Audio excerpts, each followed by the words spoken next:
بھارتی میڈیا خواجہ آصف کا یہ سٹیٹمنٹ استعمال کر رہا ہے کہ ہم نے دہشت گردوں کی مالی معاونت، ان کی ٹریننگ اور ان کی حوصلہ افزائی کا جو گناہ ہم نے کیا ہے یا جرم ہم نے کیا ہے وہ اپنے مغربی ممالک امریکہ اور یورپ اور برطانیہ وغیرہ کے کہنے کے اوپر ہم نے کیا ہے۔ خواجہ آصف نے یہ کہا کہ یہ گندا کام ہم نے آپ کے کہنے پہ کیا اور ہم خود پھنسے ہوئے۔ اب خواجہ آصف صاحب بجائے اپنے بیان پہ معافی مانگنے کے اس کی جسٹیفیکیشنز دے رہے ہیں کہ اسامہ بن لادن کو پاکستان کون لایا تھا، کس نے اس کو پناہ دی ہوئی تھی، کون جو ہے وہ یہ کرتا رہا۔ پاکستان کی ملٹری اسٹیبلشمنٹ تو ان چیزوں کو ڈینائی کرتی ہے، وہ تو کہتے ہیں ہم نے یہ کیا ہی نہیں، اور پاکستان کا وزیر دفاع کہتا ہے نہیں یہ جھوٹ بولتے ہیں، یہ آرمی، ان کے آرمی چیف یہ سارے جھوٹ بولتے ہیں، یہ فراڈ کر رہے ہیں قوم کے ساتھ۔ اب پہلے آپس میں تو اکا کر لو نا، پتہ چلے کہ خواجہ آصف سچ بول رہے ہیں یا پاکستان کی فوج کی قیادت سچ بول رہی ہے۔ لیکن میرا ایک سوال ہے کہ ان دونوں میں جو بھی سچا ہے جو بھی جھوٹا ہے، ان دونوں کی ان حرکتوں کا نقصان پاکستان کو ہو رہا ہے۔ پاکستان کو نقصان کیا ہو رہا ہے کہ امیج ہمارا خراب ہوتا ہے، فیصلے تم کرتے ہو بند کمروں کے اندر غلیظ ترین اور گھٹیا ترین فیصلے، اور نقصان میری قوم اٹھاتی ہے۔ پوری دنیا میں جواب جو ہے وہ پاکستانیوں کو دینا پڑتا ہے، فیس پاکستانیوں کو کرنا پڑتا ہے۔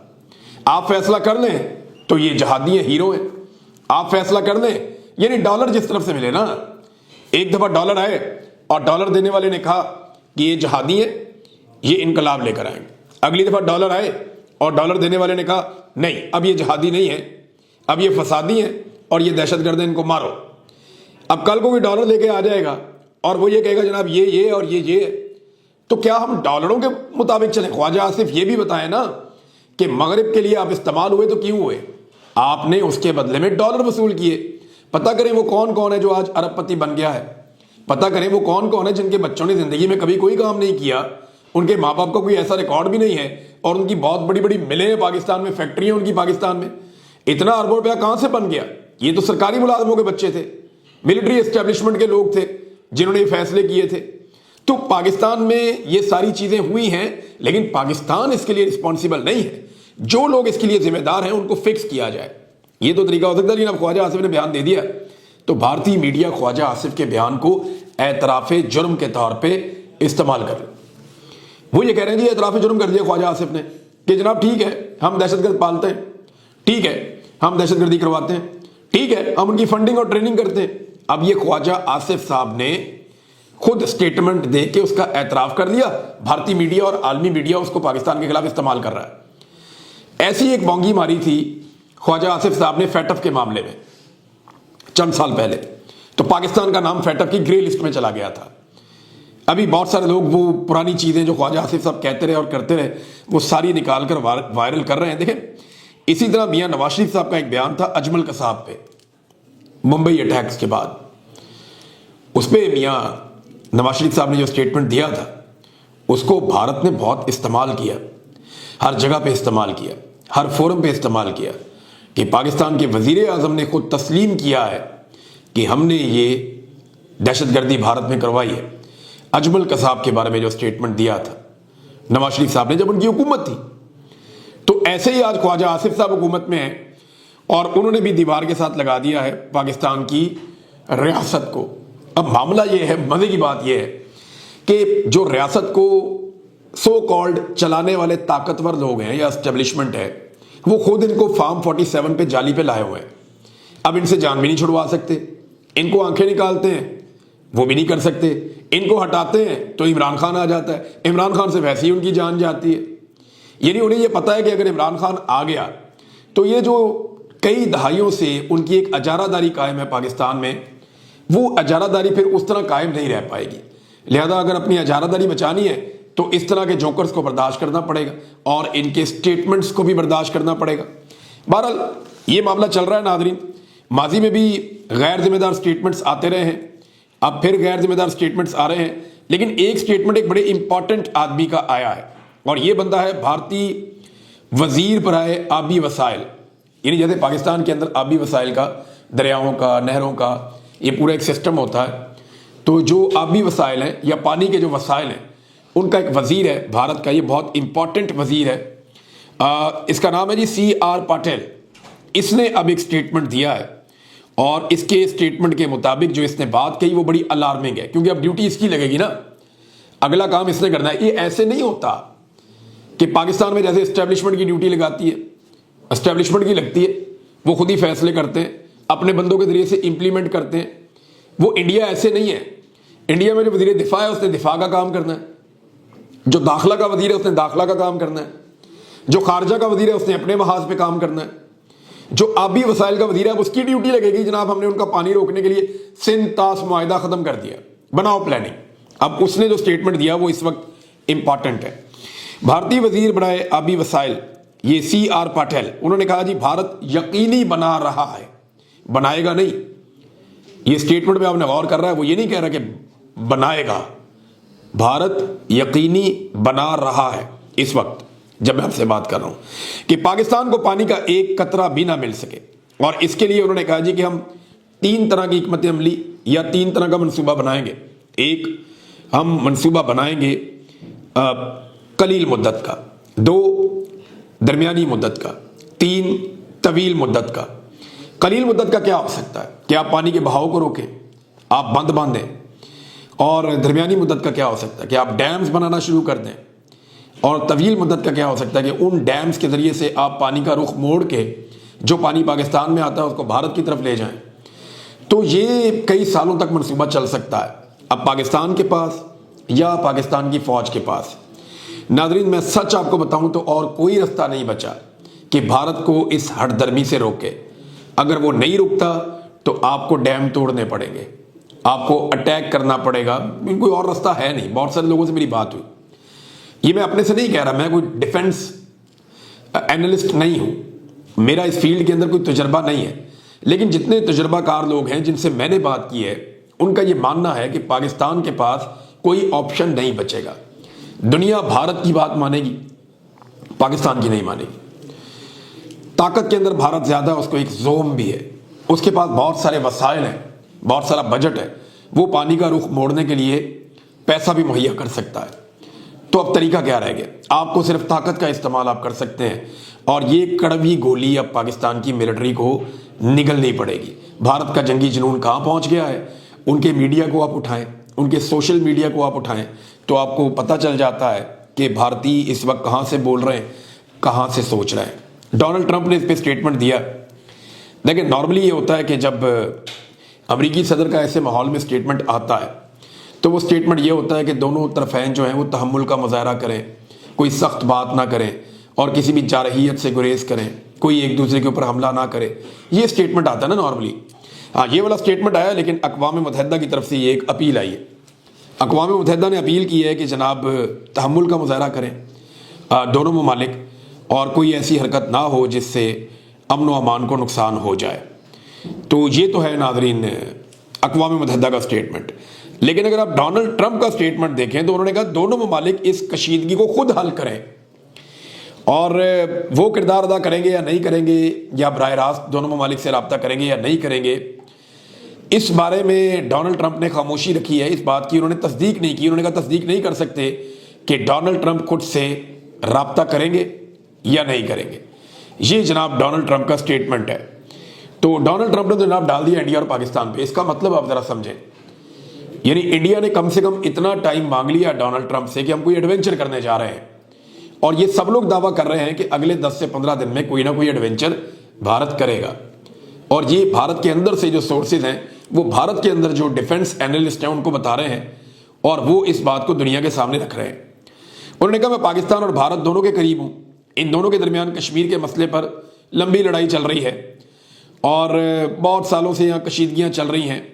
بڑا ایگزیجریٹ کر کے ڈونلڈ ٹرمپ نے یہ سٹیٹمنٹ بولا. انہوں نے کہا وہ کسی نہ کسی طرح اسے حل کر لیں گے, اور خود کوئی براہ راست وہ رول پلے کریں گے. اس پہ انہوں نے ابھی تک کوئی خاص بات نہیں کی. اب ناظرین ایک اور اس میں سرور باری صاحب کا سٹیٹمنٹ ہے, یہ بڑا امپورٹنٹ ہے. سرور باری صاحب نے جو پاکستان تحریک انصاف کے اوپر بار بار لوگ کہتے ہیں کہ انہیں مذمت کرنی چاہیے, انہیں سامنے آنا چاہیے, ابھی وہ حکومت نہیں اپوزیشن ہے. جیل میں بیٹھا ہوا آدمی جس سے کوئی مل ہی نہیں رہا, اس کی مذمت کیسے باہر آ جائے؟ وہ کہتے ہیں کہ جو لوگ یہ چاہتے ہیں کہ 3 سال سے جاری ظلم اور جبر کو بھلا دیں اور یک جان ہو کر انڈیا کا مقابلہ انہی ظالموں کی قیادت میں کریں, ان سے ایک میرا معصوم سوال ہے کہ ظالم اور جابر سے یہ کیوں نہیں کہتے کہ وہ ملک کی خاطر مظلوموں سے اپنے ظلم کی معافی مانگے، ظلم بند کرے، سیاسی قیدیوں کو رہا کرے، تاکہ ملک میں یکجہتی کی پر اعتماد فضا پیدا ہو، تاکہ پوری قوم متحد ہو کر دشمن کے عزائم کو ناکام بنا سکے۔ یہ سرور باری صاحب کا سٹیٹمنٹ ہے۔ دوسری جانب ناظرین، علیمہ خان صاحبہ نے بڑی کوشش کی ہے، سلمان اکرم راجہ صاحب، دیگر تمام لوگ کوشش کر رہے ہیں کہ عمران خان صاحب سے ملاقات ہو پائے، نہیں ہو پا رہی۔ ایک بڑا دلچسپ سوال ہے جو علیمہ خان صاحبہ نے پوچھا قائم مقام چیف جسٹس اسلام آباد ہائی کورٹ سے کہ اگر میرے ساتھ جو وکیل موجود ہیں یہ توہین عدالت کرتے ہیں تو ان کے ساتھ کیا کرنا چاہیے؟ تو جج صاحب نے کہا انہیں جیل جانا چاہیے۔ تو پھر انہیں بھی جیل میں بھیجے نا جو آپ کا حکم نہیں مانتے، یہ علیمہ خان صاحبہ نے کہا۔ تو جج صاحب جو ہیں وہ کب تک اس چیز کو برداشت کریں گے، اس کا سامنا کریں گے؟ پوری عدلیہ کو شرمندہ کروا رہے ہیں۔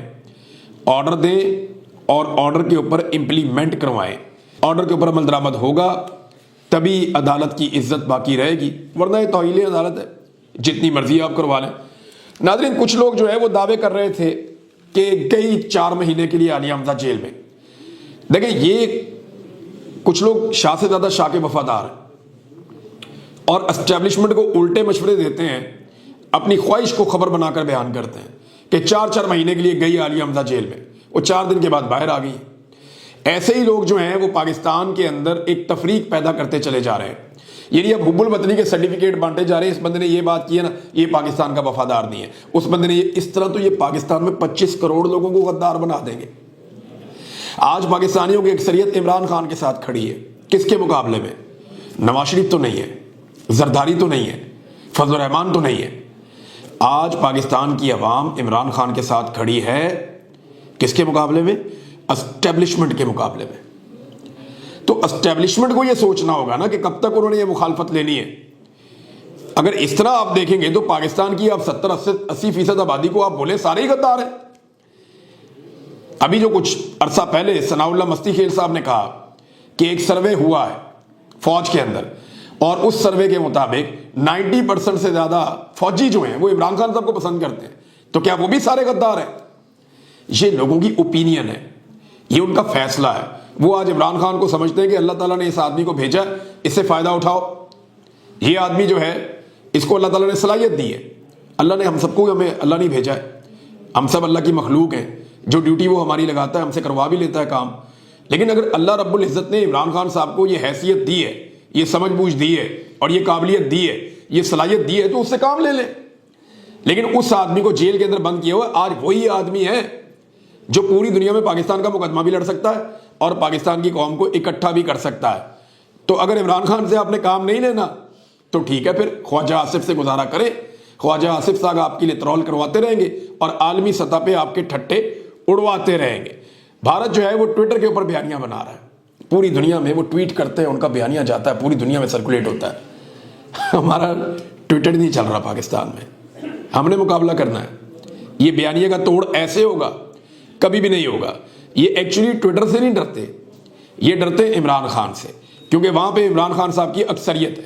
ایک اور خبر ہے ناظرین، یہ خبر میں نے پہلے پڑھی تھی اور میں چاہ رہا تھا خبر آپ کے ساتھ شیئر کروں، بڑی انٹرسٹنگ خبر ہے، اور میں نے یہ رضوان غلزئی صاحب جو ہمارے دوست ہیں ان کے اکاؤنٹ سے اس کو پڑھا تھا۔ ہماری جو 3 والی ٹیم ہے انہوں نے اس خبر کو شیئر کیا تھا کہ جناب سندھ کے اندر بھی اب SIFC نے زمین مانگ لی ہے۔ یہ ڈاکومنٹ انہوں نے ساتھ میں شیئر کیا اور اس پہ وہ لکھتے ہیں کہ سندھ کے ضلع عمر کوٹ میں کارپوریٹ فارمنگ کے لیے 14,000 ایکڑ رقبہ حاصل کرنے کا عمل شروع۔ گرین کارپوریٹ کمپنی نے سندھ حکومت کو خط لکھ دیا۔ تو ناظرین، یہ اس کے اوپر جو ہے یہ 3 والی ٹیم نے جو شو کیا میں نے آپ کے سامنے رکھ دیا، یہ لیٹر بھی آپ دیکھ لیں۔ اب وہ یہ بتاتے ہیں کہ جناب سندھ کے اندر بھی کارپوریٹ فارمنگ ہوگی، یعنی سارے کام جو ہیں وہ اب SIFC نے کرنے ہیں اس ملک میں، اور ریٹائر فوجی افسران کریں گے۔ کیا پاکستانیوں کو کوئی کام نہیں کرنا؟ سیاحت وہاں چلی جاتی ہے، معدنیات وہاں چلی جاتی ہے، اگر فارمنگ وہاں چلی جاتی ہے، کھیتی باڑی بھی وہاں چلی جاتی ہے، تو پھر دفاع کہاں جائے گا؟ دفاع کے معاملات کی طرف سب کو توجہ دینی پڑے گی۔ سب سے امپورٹنٹ معاملہ پاکستان کے پانی کا ہے۔ ناظرین، نادیہ بلوچ صاحبہ نے ایک خبر دی ہے، یہ مارک بلوچ صاحبہ کی بہن ہے، اور انہوں نے دعویٰ کیا ہے کہ بلوچ یکجہتی کمیٹی نے بھوک ہڑتال کر دی ہے، اور اس کی وجہ یہ ہے کہ ان کے ساتھ جیل میں نہ صرف بدسلوکی کی گئی بلکہ بدتمیزی کی گئی اور تشدد بھی کیا گیا۔ ایک دن پہلے انہوں نے بتایا تھا کہ کتنا تشدد ہوا مارنگ بلوچ پہ، بیبو بلوچ پہ، باقی لوگوں پہ۔ تو اب محترمہ مارنگ بلوچ صاحبہ جو ہیں انہوں نے بھوک ہڑتال کر دی ہے، اور ان کے ساتھ بلوچ یکجہتی کمیٹی کے جو لوگ ہیں لگ بھگ 100 کے قریب لوگوں نے بھوک ہڑتال کی ہے۔ یہ اب تک کی اطلاع کے مطابق کچھ ریٹائر فوجی کوشش کر رہے ہیں افسران کہ عمران خان صاحب سے ملاقات کریں، اور اس کے لیے انہوں نے درخواست دائر کی ہے۔ اب کچھ اطلاعات یہ ملی ہیں کہ ذرائع یہ بتاتے ہیں کہ یہ جو ریٹائر فوجی افسران ہیں یہ ملٹری اسٹیبلشمنٹ کی خواہش سے عمران خان صاحب سے ملنا چاہتے ہیں، اور یہ چاہتے ہیں کوئی بیچ کا رستہ نکالا جائے، کیونکہ دیکھیں اگر یہ ملٹری اسٹیبلشمنٹ کی خواہش کے بغیر ملتے تو پھر ان کا کیا حال ہوتا یہ ہم سب اچھی طرح جانتے ہیں۔ وہ تو پینشنیں تک بند کر دیتے ہیں اور زمین تنگ کر دیتے ہیں ایسے لوگوں پہ جو عمران خان سے تعلق بھی رکھنا چاہیں۔ لیکن اب حالات پہلے جیسے رہے نہیں۔ میں نے ایک بات پہلے بھی کہی تھی، میں اب بھی کہتا ہوں، عمران خان کو آپ نے پکڑ تو لیا، چھوڑو گے کیسے؟ عمران خان کو آپ نے بند تو کر لیا، باہر کیسے نکالو گے؟ آپ کے پاس کسی کو مارنے کا، کسی کو پکڑنے کا پلان تو ہے، لیکن آپ کسی سے اس کی عزت نہیں چھین سکتے، آپ کسی سے اس کا رزق نہیں چھین سکتے، آپ کسی سے اس کی زندگی نہیں چھین سکتے، آپ کسی کی سانسوں کے مالک نہیں بن سکتے۔ جب کوئی شخص خدا بننے کی کوشش کرتا ہے نا تو پھر خدا اس کو ہر پل دکھاتا ہے کہ وہ خود کتنا بڑا ہے اور کتنا طاقتور ہے۔ اب تک کے لیے اتنا ہی، اپنا خیال رکھیے گا، اپنے چینل کا بھی۔ اللہ حافظ۔